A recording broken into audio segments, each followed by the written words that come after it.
Aloha mai kako. Welcome to the Live Ukulele podcast. My name is Brad Bordessa. Thank you for tuning in today.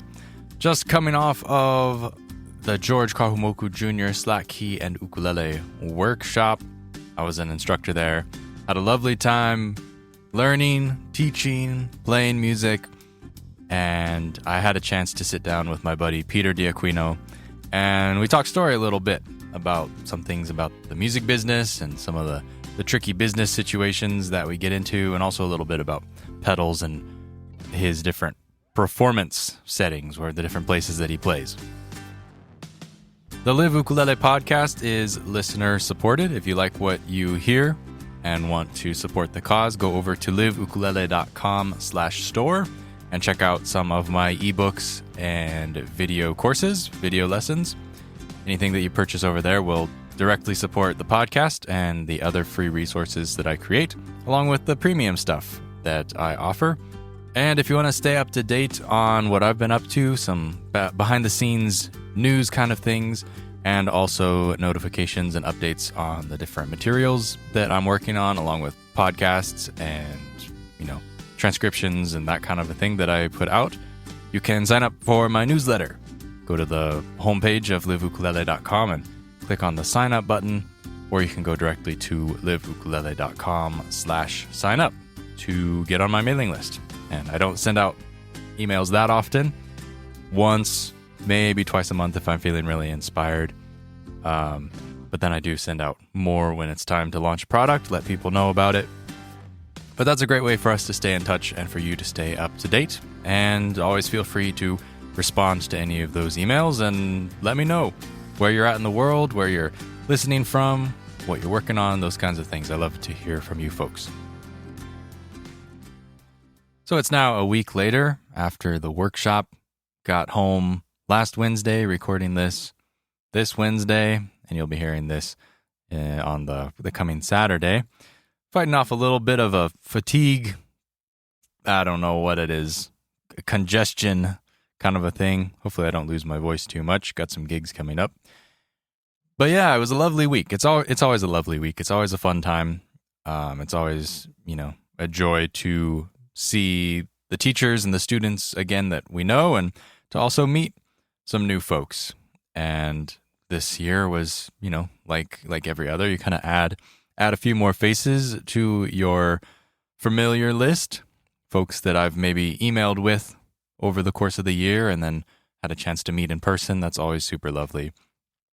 And just want to really mahalo all the students for their efforts and their thoughtful questions and their enthusiasm. Because I know, I've been doing this. I realize this is the 7th year that I've taught at the workshop. Somebody made a beautiful quilt with all of the workshop t-shirts on it. And like, oh, wow, that was the first time my name showed up. And that was 7 years ago. Or 7 workshops ago, because COVID kind of threw off the numbering a little bit. But yeah, 7 times I've been back, so it's familiar to me now. I'm used to how things roll. For the most part, I just do my thing. People know that I know what's going on, and so just roll up and I'm part of the crew.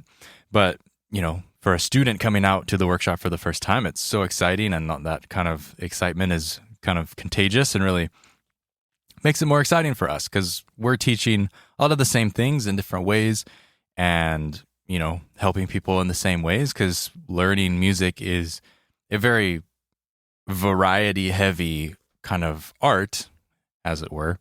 But it's also, most people are usually doing similar things on a similar progression. So there's a lot of the same things that we see time and time again. So that enthusiasm really helps me, at least, stay excited about teaching. And I just, it always tickles me so much when I have a student who comes in who's, maybe somebody who is, tends to be that at these workshops, it's older folks who are maybe retired, they have the income or the disposable income to come to one of these workshops, so they really prioritize saving for the workshop all year. And they come out here, and as older people, they're very vulnerable about learning something new. And I know that that's a really hard thing for folks, kind of humbling yourself when you are an older person who has probably had a professional career that's brought them to that point where they've been an expert in their field for a long time and they've gotten used to that. And to come to a workshop where you are very much not the expert and you're there to learn, it's really neat to see people, especially the people who really kind of see that and acknowledge it and sink into that as their role, and they're very humble about it, and they're, very open about the fact, like, I don't know anything, you tell me. And like, you could be my grandson, but still I want you to tell me and share with me, because I'm here to learn. That's the reason for this. And so that to me is very sweet, but it's also fun and it's inspiring, because kind of when you take that layer off, that kind of expert persona, which some people bring, and it's harder to reach them, it's harder to share with them because they aren't quite ready to be vulnerable and to be the student again. But when you do kind of reach somebody who has gotten to that point where they're comfortable with that and they're willing to acknowledge that, it's super fun, because a lot of times they make progress faster, tends to be, but they're also more excited about what they do learn. They're, oh wow, that's really cool. I learned to pick a song, or I learned to strum a song, or you helped me connect the dots that I wasn't seeing before. And those moments are really inspiring for all of us teachers.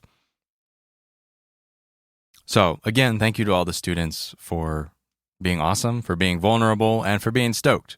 It really does make all the difference, and it brings the joy to the workshop. We can only bring so much joy ourselves as the teacher. So when everybody else has lots to go around, that's just super for everybody, because everybody can ride that wave of the enthusiasm. But also great to catch up with all of the instructors. I've known these people for 7 years, at least, most of them, and some for much longer, because they used to teach at George Kahumoku's workshop in Pahala. And so, if we didn't study together at that time, or if I didn't take lessons from them, even so, they're, used to seeing my face. My face has been around for a lot longer than just teaching at the workshop. But always great to see the uncles, always great to, watch them at what they do. I didn't go to Uncle Led's morning jam quite as often as I would have liked. I kind of had a late night the first day of the workshop, so I got a little behind on my beauty sleep, but it's all good, and I know that they enjoyed themselves and had a good time, and still have managed to catch up with a lot of them kind of between things, and we had some good jams at the Kanikapila at night, and that's lovely and a good time. If you want to find out more about the workshop and maybe think about attending next year, you can, I'll put a link in the podcast description. You can go check that out. It should be super easy to find, though, if you just go to kahumoku.com. That's the homepage for the workshop. We'd love to see you there. It's a wonderful opportunity to learn Hawaiian music from the very best in the business, not including myself. I am not the very best in the business, but the guys who are there, who are the best in the business, are available to you, and I can help fill in the gaps. Anyways, I had a chance to sit down with my friend Peter DeAquino, who is a Maui boy through and through, and somebody that I met at Keoki's workshop for the first time when he came in. He kind of came in to be the counselor for the scholarship kids at Uncle Keoki's workshop, and he whipped them into shape and got them in line and got them all stoked and was able to relate to them really well. So that was the first time I really knew Peter and got to meet Peter. But then going to school over on Maui for the Institute of Hawaiian Music, I saw him more and more as we went to the Slack Key show every week, or many, many weeks. And yeah, just from there, then came to teach at Uncle George's workshop for the first time. And Peter's just always been there. He's a great guy and always fun to talk to. He's really one of those people who's very intent on always having a good time, no matter what. Always a good time. So always refreshing to talk to Peter. He's a dad now, but I managed to steal him away during one of his free periods for an hour and a half or so. He wanted to check out one of my pedals. Everybody always looks at my pedal at the show. Everybody looks at everybody's pedals at the show. But he wanted to actually try it out. So he brought a speaker to my room, plugged in a little bit, and jammed around with that. And what you're going to hear in the interview kind of picks up after that. So we weren't just talking about nerdy pedal stuff, which can be interesting, but I think it would have been a little tedious in a demo sort of a sense as well. So hope you enjoy. This is Peter DeAquino.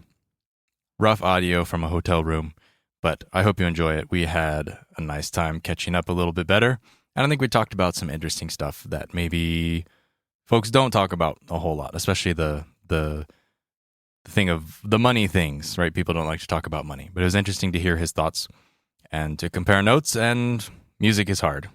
Spoiler alert. Make it low for now. But I never, like when I first started playing, I never played with effects. I was kind of a purist.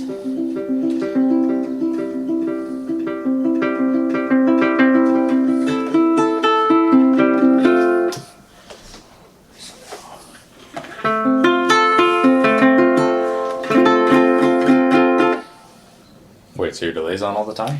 My delay's on all the time. Well, when I play with the big band, it's just like more of a bigger sound. I mean, I do not leave them on all the time and just leave the reverb on. Sometimes I'll take the reverb off and leave, depending on which song and the kind of feel that I'm trying to leave. But if it's reggae, my delay is on, and then I can click my wall in. Well, my wall was on.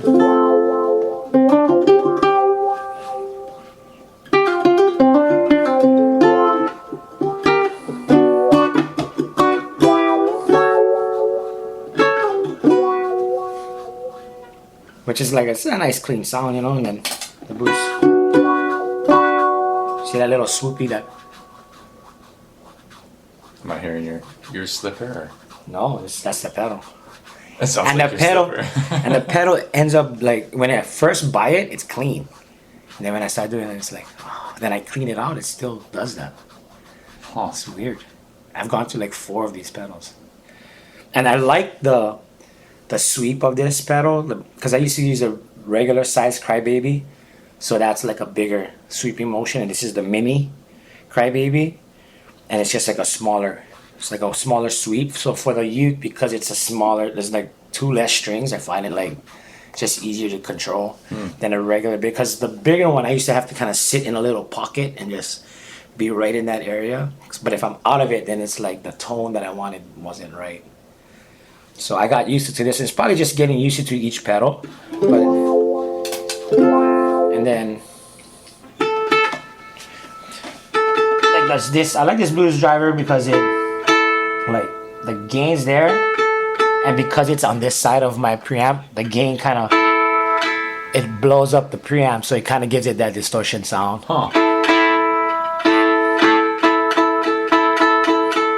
So I can leave it there and then give myself a volume, and it's not gonna blow up the amp. Kind of does a little bit once you get to a certain point, but I don't really run it that loud anyway. So I just get the, it's like Portuguese rigging a blues driver, you know. But yeah, the more gain I give it, the more distortion it has, because it's in front of the. Yeah, that's wild. I never saw bags. anybody run, like, drive a preamp intentionally. Yeah, that's usually what you don't want to do. Yeah, which is probably why I went through a few LR Bags preamps already, you know. But I don't, like, you gotta, like, find that little sweet spot with the gain.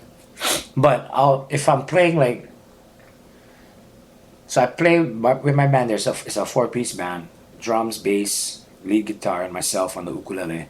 And when I run it with all 4 guys, because I have the electric guitar player, I find I gotta boost my gain up on my blues driver to be heard a little bit more and get a little bit more in it.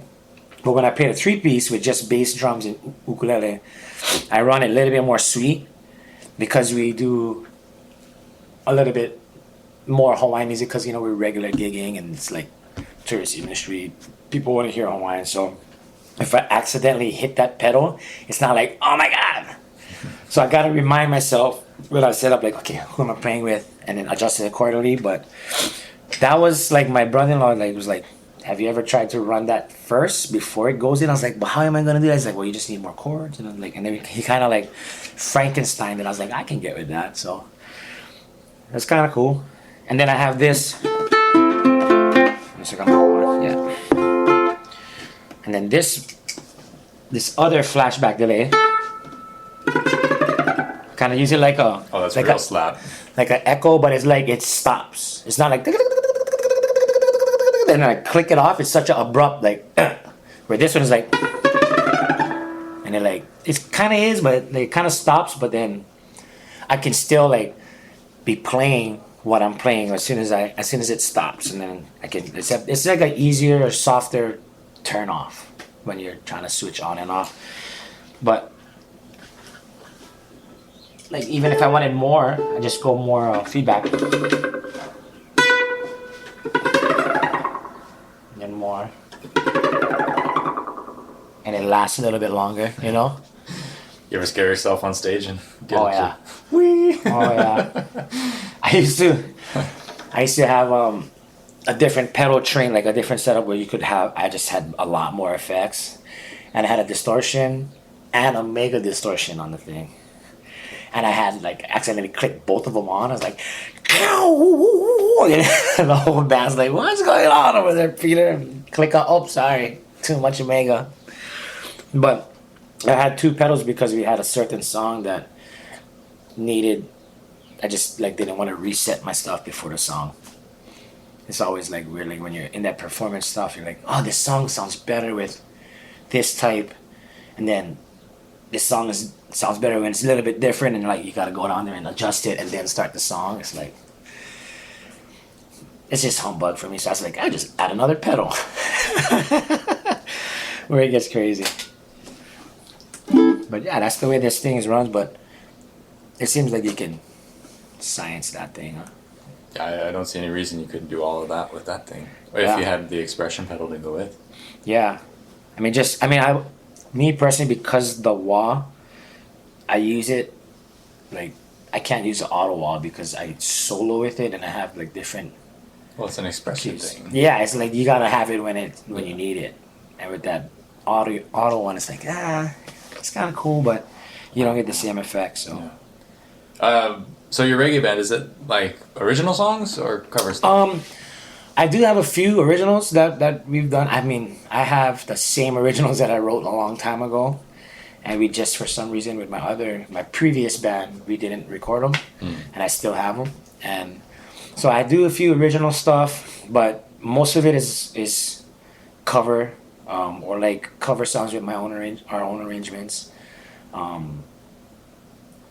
and then like Hawaiian, you know, we actually do.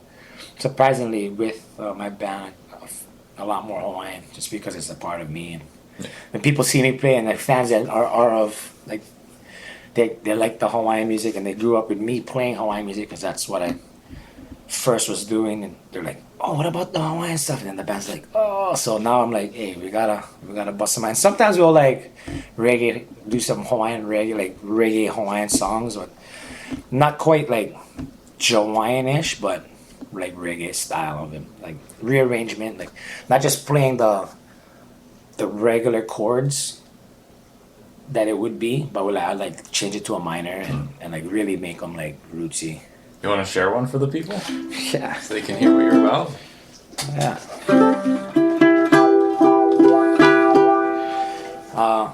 So everybody knows it's Aloha Friday, no work till Monday.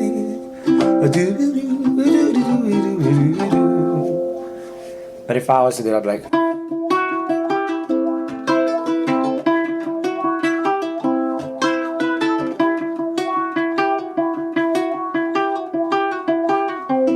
it's Aloha Friday, no work till Monday.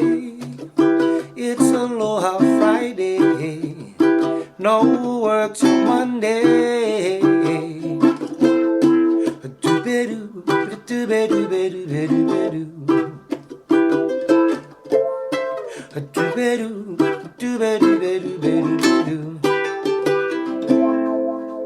Here I'm sitting, so clouded and blitz. The Primo bottles lying everywhere.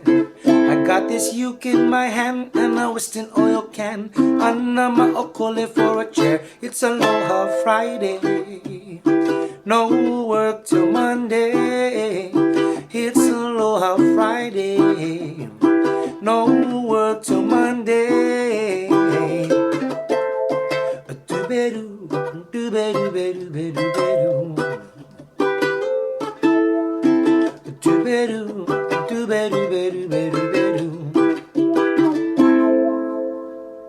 Something like that.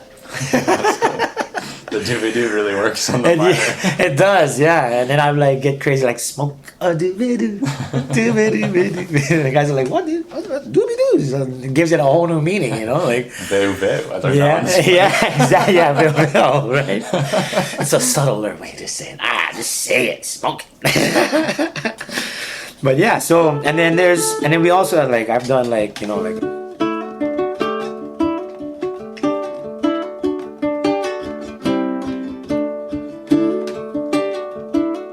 nice slow, and then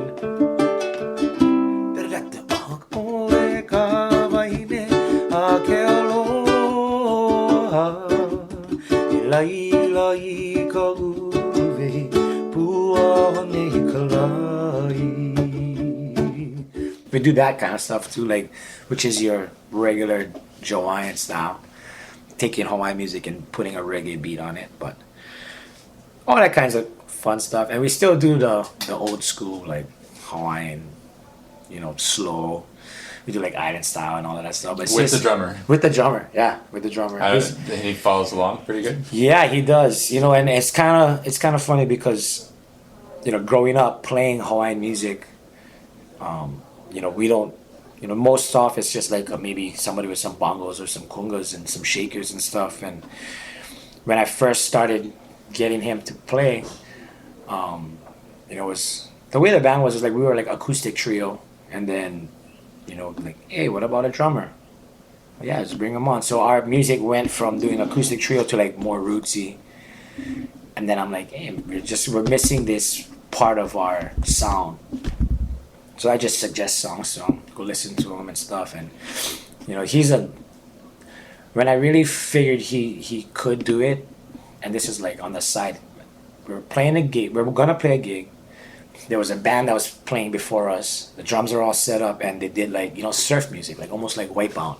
And he just got on there like papa, started banging that. I was like, so you know how to play other stuff than just one drop in roots? And he's like, yeah, whatever. So I was like, okay, listen to these.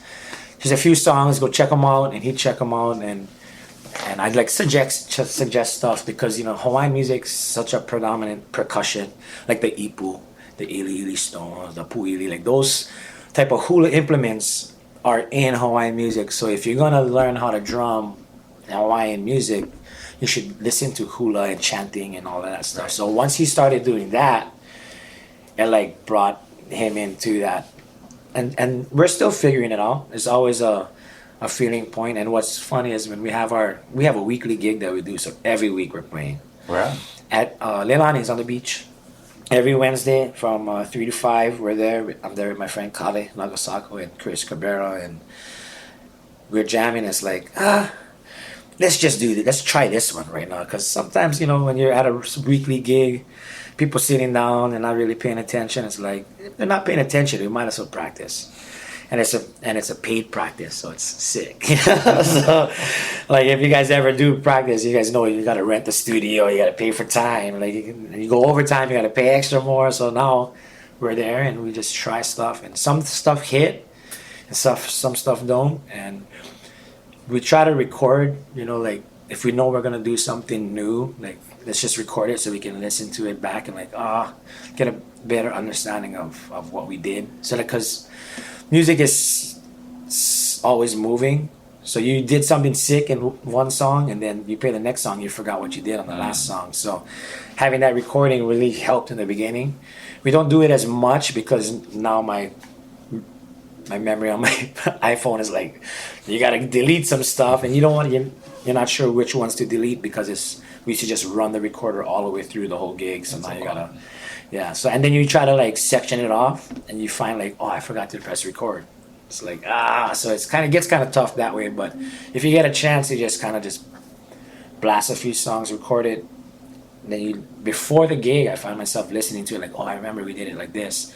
I'm gonna try to remind them like, hey, this song, I was listening to the recording, it was sick. Like, we did this one punch or like this one stop, and we all came in on the different beat. It was a mistake at the time, but it sounded sick. So, and then with the new songs, it's like, oh, how did I do it again? Like, oh, we did it like this. Like, okay, at least we have a bass line to go off of, and then build off of that. But it's fun. He's coming along too. Even my bass player, you know, he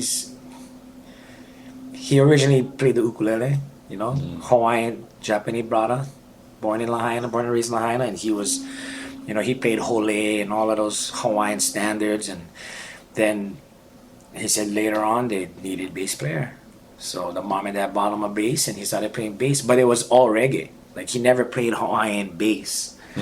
So now fast forward, I'm jamming, and I play at Cool Cats every Thursday, and we started this new band, you know, and I was like, hey, we got to get some reps in, like, and I'm a gigging musician, so I was taught that way. Like, you get a few regular gigs, and that's when you like I said, you can practice on that. Like, just kind of keeping the knife sharp, you know. And we were only playing once a month at a venue, and I was like, why don't you just come on board and we'll just jam, and I'll see if, you know, we can get enough so you can play weekly and it's worth your time. And, you know, first part was, you know, I was just on the side paying him and stuff, but he was forced to play Hawaiian music because he's playing with me now, and that's like what a lot of people know me for.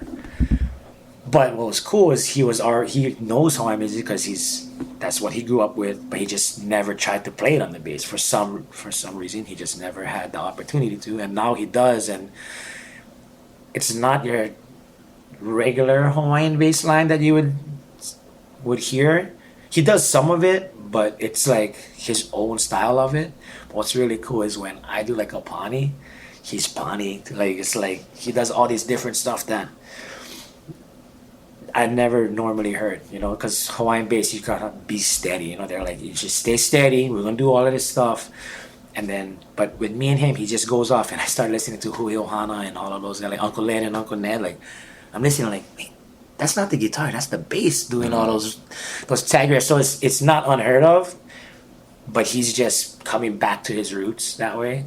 And now we have like we can do the whole full set in Hawaii with Hawaiian music if we wanted to. But no, we play all kinds of weird stuff too. And the cool thing is these guys are open to, like, hey, let's try this, you know, shoot, let's go. Like, never played the song once, and we're like, oh, we got to put that one in the list, you know. So it's really cool, exciting. Nice.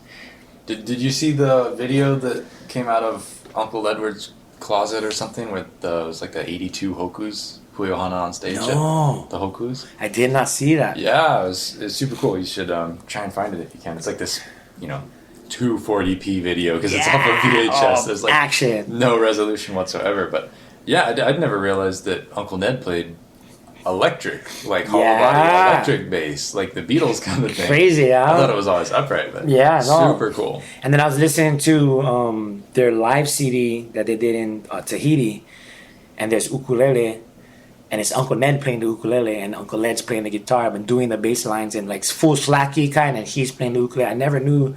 I always thought, like, you know, Uncle Ned's just playing the bass, and when you hear the ukulele, it's like, oh, that's Uncle Edward, but it wasn't. It was Uncle Ned playing the uke, and Uncle Ned was playing the guitar still. Have you ever met the sisters? Heard them?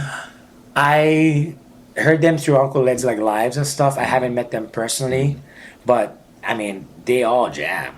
They played the best backup for 12th Street Rag. Oh yeah, all the sisters are like they just give them that, and that's what the cool thing about like Uncle Ned and his family is. Like, it's truly a musical family. And they don't miss a beat, man. It's like, oh. And then I still, even, you know, diving into Uncle Edward and his career, like the band Icona, I watch them on Hawaiian Nights all the time on YouTube. It's like, it's so classic. They jam, and I was like, oh.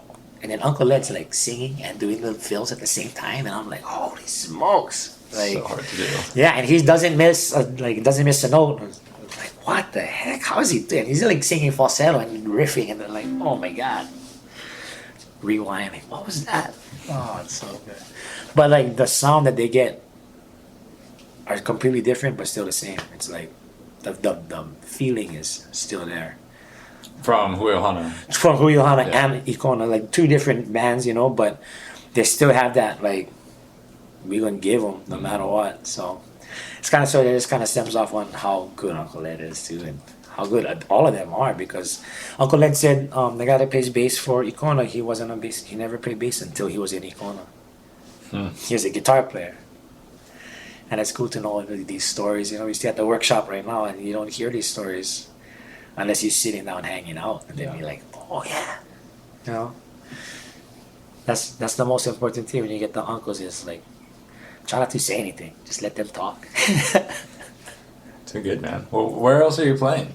Oh If people man, come to Maui and they want to try and find you. yeah. If you listen guys to are in some- Maui, I mean, I play 5 days a week.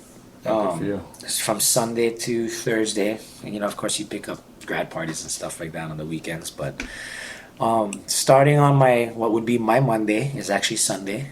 I play at a place called Mala Tavern, Mala Ocean Tavern. It's right behind Safeway, little small tavern over there. And I'm there every Sunday for their happy hour, 2 to 4. And I'm done with that gig. I drive up north to Kapalua, and I play at Merriman's in Kapalua from 5:30 to 8:30. Mondays and Tuesdays I'm at the Plantation House up here in Kapalua, and it's more of a dinner kind of sit down background music, so I get to practice a lot. But I'm there from 6 to 8, which I'm playing there tonight. It's gonna be fun. They got a great menu too. I like their menu over there. If you guys go there, I mean, if you mess up a ribeye, then it's not a good restaurant. But the ribeye is really good. I get mine blood rare. But and then Wednesdays I got another double. So I play at Leilani's with the band from 3 to 5. And then I come up to the Slacky show, jam with Uncle George and the Masters up here at Napili Kai. And the show starts at 6:30. The doors open 6 o'clock. Show starts 6:30 till about 8:15, maybe 8:20. You know, Hanaho and all of that stuff. And then Thursdays I'm down at Cool Cats from 6:30 to 8:30. That's in Lahaina Town, right across the banyan tree in Lahaina Town, next to the harbor on the 3rd floor of the wharf. And then every second Saturday I play at Mala Ocean Tavern late night with the full band. 3 pounds of kalo, second Saturday, Mala Ocean Tavern from 10 to 12. Oh, wow. Yeah, so that one's like a full. We got lights up and everything. It's like, oh, Rock and roll. yeah. There's the roots them out and make any kind. Cool. Just steady. It's good to be steady. How is Maui pretty busy? I mean, are you like competing with guys for gigs, or is it? Shem said there was kind of plenty of people who dropped out when COVID came. Yeah, so that whole shift it was tough. You know, COVID happened, and then, you know, nobody was hiring musicians, and when it started coming back, it was tough because there was a lot of people that had time. They weren't working, so a lot of new musicians came out. But what's tough with that is, you know, the industry. It is an industry. Like, if you're gonna play music at a restaurant, like, you should be charging what everybody charges. But everybody was like cooped up. They wanted to get out, so a lot of people started playing for free, just tips.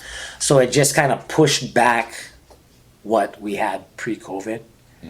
And, you know, the restaurants that I played at, they were calling me like, hey, you know, we're doing music again. You want to come and play? I'm like, yeah. They're like, oh, but what were we paying you the last before COVID? I was like, well, you know what you were paying me because you were signing the check. You know what my fee is. And they're like, oh, we can't do that. It's like, well, they're like, can we do like promo? And so I was like, I can't pay my mortgage with promo. I'm sorry. So there was that little time where it got like a step back. And the way I look at it is, you know, the guys who came before us, all the uncles, they brought the industry up to what it is, and the standard of the industry of what musicians are worth in the eyes of restaurants that don't think that music is a key component of their restaurant, which music is huge. It's like, if you have bad music at your restaurant, nobody's gonna sit down. And if you have great music, people are gonna come back all the time. So the uncles went and did that grunt work.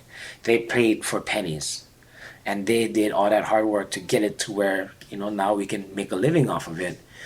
And if you're gonna come in and just take that step back, it's tough, and it was tough to watch. But now it's kind of getting back to what it was, and I actually stayed firm on my stuff because I had the respect of the uncles, and not saying that those people were trying to disrespect them or anything. They weren't in the industry. They were doing other jobs. You know, they had their other jobs, but they didn't have those jobs, and they awesome musicians, great voices, like people that just play backyard and stuff. And now they're like, oh, I can do this too. Which is, I tell everybody who, you should try, bro, or at least play one family party, like go play parties and stuff instead of just at home. And because you have talent. And when they came in, they just didn't know that side of it, the business side of it, and it takes a lot of years to really recognize it. But everybody's kind of coming into that knowledge of like, hey, we gotta be charging. And for me, like, you should be, just because you're not. It's good for you, but not good for everybody. And Hawaiian style is like, nah. We like, it's gotta be everybody. Gotta be everybody. Yeah. Everybody or nobody, you know. And so it's getting a lot better. I noticed that a lot of places like don't offer happy hour now, like the special of happy hour. Like they have music, happy hour music, but there's no like discount. Like, and Kama'aina is like, what happens to Kama'aina discount? Like, oh, you know, like, oh, 10%. We'll give them 10. Like, no, it used to be 20. I don't know what happened with that. But you know, it's their business, and I'm not there to tell them how to run it. But I just notice these different things. Like, you know, the happy hour is it's a tough one. That was like, that's how we would double up shifts. Like, we get doubles. You know, we play happy hour here, play dinner music in another place, and that would allow us to have time with our families, because it's tough. You know, if you play nighttime gigs all the time, and I have 2 kids now, so like at night, I'm not tucking in my son or, you know, helping my wife. You know, it's like I'm working, and there's that time. But if I have a double and I can do a happy hour and a night, then that gives me an extra day. So maybe I can watch the kids and she can go do, because I have that day off, you know. And it's tough too, because music is like, it takes more than what people think.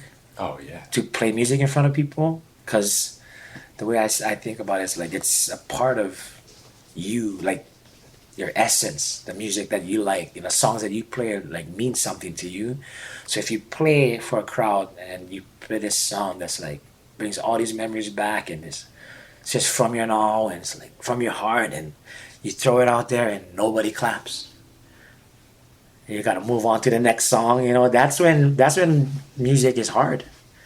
But you gotta find that comfort that way. So it takes a lot. So if I have a gig at night, there's this little moment before I gotta go to work where I gotta sit back and relax and cruise. And you know, my wife kind of knows that, so she'll try to watch the kids a little bit more and all of that stuff. So it's a tough thing, but the music scene is coming back, and hopefully we can get back more of those happy hours for everybody, because if there's not enough work for musicians, then you're going to lose interest. You're going to miss all this great music. But there are a lot more newer musicians. Some of the older ones, you know, they're doing other things. They found some guys, because they had the connections, they're hiring, like they're doing more like a production. So like they'll hire the musicians, and these other guys will go and play, and they'll kind of network for them, which is, you know, I never got into that, because I was like, gotta split them again. But yeah, it's getting better, and I think music just brings everybody together. And when you're not together with everybody, you can tell. But if you're not in time, you know what I mean? If you off rhythm, you know, people might not tell you off rhythm. They're just gonna look at you like, wow. You can get with the rhythm, bro. So it's good. It's good. How about the Big Island? Big Island. Well, it's interesting you talk about the scab thing, because you know, that's always, I think we're way behind as far as what places can afford to pay. Mm-hmm. Because there's way less tourism in Big Island. So there's just, you know, I understand it. There's just not as much money, and that's part of living on Big Island. Mm-hmm. You accept that, and I've accepted that, and it's like, whatever. But there are still some places that are like, they have live music like 3 or 4 nights a week, but it's like, you know, come and we'll play for, well, you know, you get tips. We encourage the patrons to drop the tips, and you know, that's fine and good if you're walking out of there with $200 or whatever. But it's still like it's that exchange, right? That acknowledgement of this is valuable enough that we are going to go out of our pocket Yeah. to pay the musician. So there's a couple gigs that my band is starting to look at, and one of those is like, well, so and so asked about playing here, and he's like, do you want to do it? It's like, not really, but you know, maybe once for Exposure. exposure. You know, because it's like everybody knows that's the free venue, Right. so it's not like I don't know. It does bring it down a little bit, but we're hoping that it's like Yeah.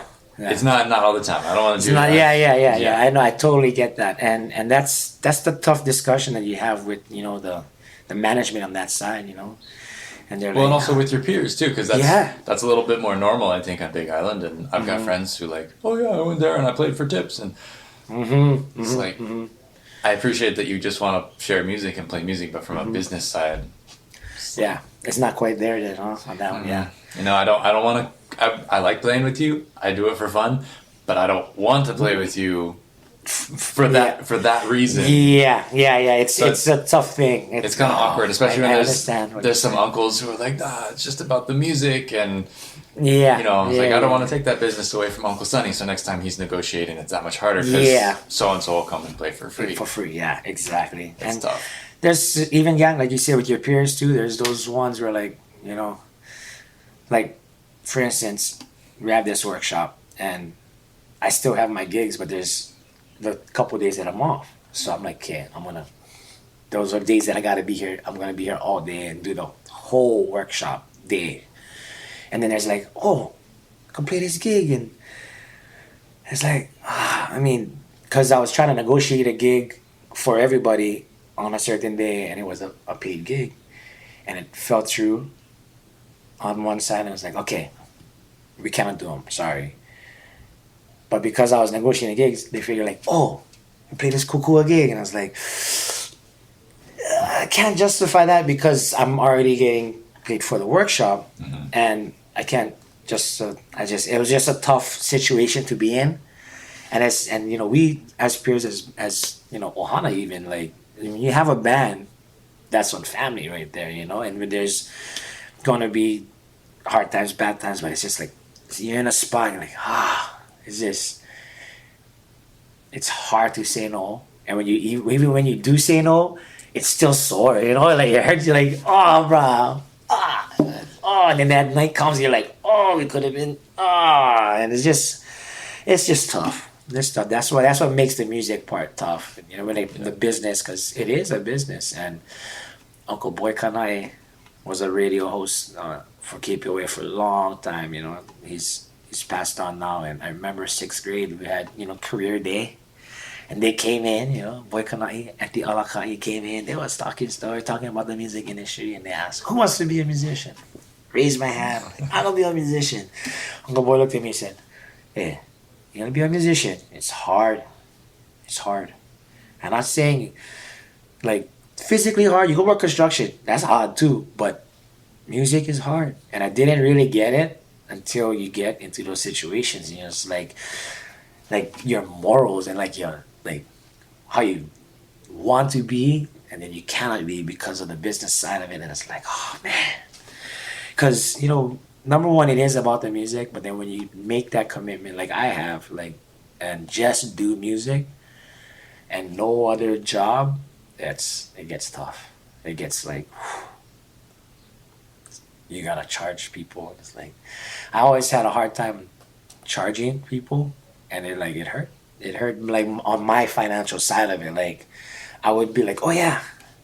And then my bank account is at 0 and the electric bill is due. Like, brah, if I just, there's those little moments where it is hard and you scraping pennies out of your truck and all of that stuff. But you get through it, you learn from it, and you try not to make the same mistake twice, but Look at you now. Here we are. Yeah. So yeah, thanks for having me, Brad. Yeah, of course. The action. Remember we did the other YouTube one that was fun too. That was like early on in COVID, and it wasn't the same. Now there's actually a podcast. Yeah, and we face to face, kind of in the same room. And we're here at the workshop. Yeah. Yeah. If you guys aren't aware, though, we're at the Slacky Workshop in Maui. Uncle George Kahumoku Slacky Workshop, and we come here every time and teach. We're teaching first of all, but you know what? The second part about it is we get to see each other, because we all, you live Big Island, I live Maui, and not Big Island, Hawaii Island, Moku Okeawe, and I live Maui, and we don't get to see each other, and when we do, most of the time it's like we're working. Like, okay, I get my gig. Okay, I gotta go back to the airport, and it's just real short, and we don't always have that time. And here we're staying here at Napilikai. You can't escape each other. You can't escape each other. You see each other during breakfast and lunch, and bumping into each other through the hallway. But it gives us time to remind ourselves that even though professionally we do music, but we friends first. Yeah. So, and we get to jam. A lot of times we don't get to jam. Everybody get their slot. Like, okay, you go on at this time. You on at this time. Oh, can we play together? Oh no. It's not that kind of a like. Oh, over here is like, oh, you like play? Come over here. I get my lesson. We can talk story. Just jump on, play the ukulele. I remember I was walking past Uncle Led and Uncle George, and I was done with my lesson early for some reason. Walking past Uncle Led, like, be the boy. The ukulele. Oh, what? I get to play your ukulele? I'll go, oh, shoot. Sit down, play one song, then just stare at his ukulele, and talk story, listen to their stories. And it's a unique experience here at the workshop. It's nice. Then we get to hang out, cruise. It's the one. Thank you once again to everybody involved with the workshop, from the kitchen crew, Sterling, JJ, Max, Shem, and the scholarship students, all the way down through all of the Kumu, all of the instructors who we got to hang out with, Stephen Inglis, Uncle Led, Uncle Kevin, Uncle Sonny, Herbo the Jr., Brian Tolentino, Jason Jerome. I taught a really fun class with Jason. One of the fun things we get to do at Uncle George's workshop is some of the classes are shared classes. It's not just solo the whole week. So I taught a class with Brian, which is good fun. But then I taught a soloing class, an improvising class with Jason. And if you don't know, Jason Jerome owns Lahaina Music. And he's kind of a sleeper guy. You don't really hear about him too much, but he's a really, really fantastic ukulele instructor and an ukulele teacher. And just his way of thinking about things and explaining things and kind of breaking concepts down for students is really good. It's really accessible and really relatable. And I really enjoy watching Jason run a class and kind of hearing how he talks about things. We think of like James Hill as a wonderful instructor, but there's also these guys who are kind of, just kind of grinding the grind, working at a music store, teaching at a music store, whatever, who also, have wonderful methods of teaching. And Jason's one of those guys, and it's always a fun time to listen to him teach, but also to share a class. And I think that we had a lot of fun moments, and I really enjoyed myself. So thank you, Jason, if you're out there listening. Looking forward to doing it again next year. You can check out Lahaina Music in Lahaina, of course, if you need an ukulele or any kind of music supplies over on the west side of Maui. And you can also stop by and get an ukulele lesson from Jason Jerome and Max Angel, who I believe also works there, last I heard. I don't know. We didn't talk about that this week or this workshop. But special mahalo to Peter for taking the time and for hanging out. We just kind of turned on the microphones and off we went. Pretty casual, as you heard, but good stuff, I think. If you want to check out what Peter does, go to his Facebook. I'll throw a link in the podcast description. His website, I think, expired because musicians are not necessarily webmasters. We'll have to work on that, Peter. But that's okay. Check him out on Facebook. He's got his schedule up there. And yeah, definitely a guy to check out if you're on the island of Maui, if you go there to visit. Peter D is a wonderful musician, wonderful guy, and he brings a great vibe to any place that he's playing. I highly recommend you check him out and go shake his hand. Tell him that you heard about him on my podcast. He'll be thrilled. So until next time, consider subscribing. Go check out liveukulele.com/store if you want to support what I'm doing here with the podcast. Otherwise, catch you on the flip. Hui ho.